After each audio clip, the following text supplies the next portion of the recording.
வணக்கம், இது crime time. நான் பாலவேல் சக்கரவர்த்தி.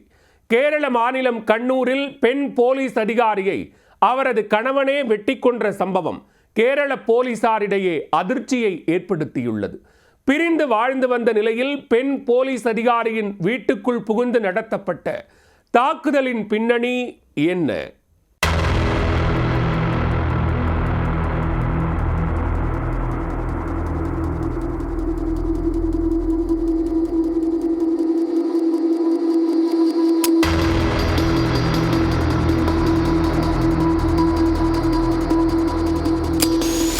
கேரள மாநிலம் காசர்கோடு அடுத்த சந்தேரா காவல் நிலையத்தில் சிவில் சப்ளை காவல் அதிகாரியாக திவ்யஸ்ரீ என்பவர் பணிபுரிந்து வந்தார்.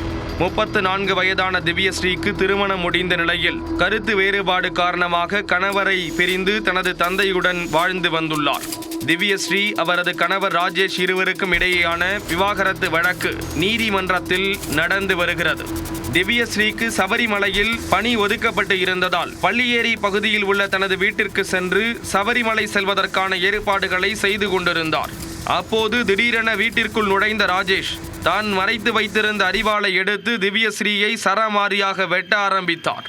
இதை தடுக்க முயன்ற அவரது தந்தை வாசுவையும் அவர் கண்மூடித்தனமாக வெட்டியிருக்கிறார். உயிர் தப்பிக்க வீட்டிலிருந்து வெளியே ஓடி வந்த திவ்யஸ்ரீயை பின்னாடியே துரத்தி வந்த ராஜேஷ் கொடூரமாக வெட்டி கொலை செய்தார். சத்தம் கேட்டு அருகே இருந்தவர்கள் ஓடிவர சிலர் போலீசுக்கும் தகவல் கொடுத்துள்ளனர். போலீசாரும் சம்பவ இடத்திற்கு விரைந்து வந்த நிலையில் அங்கிருந்து ராஜேஷ் தப்பி ஓடிவிட்டார்.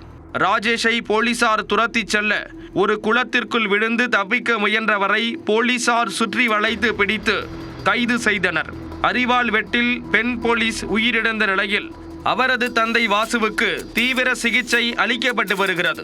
பெண் போலீஸ் அதிகாரியை அவரது கணவரே வெட்டி கொன்ற சம்பவம் கேரள போலீசாரிடம் அதிர்ச்சியை ஏற்படுத்தியுள்ளது.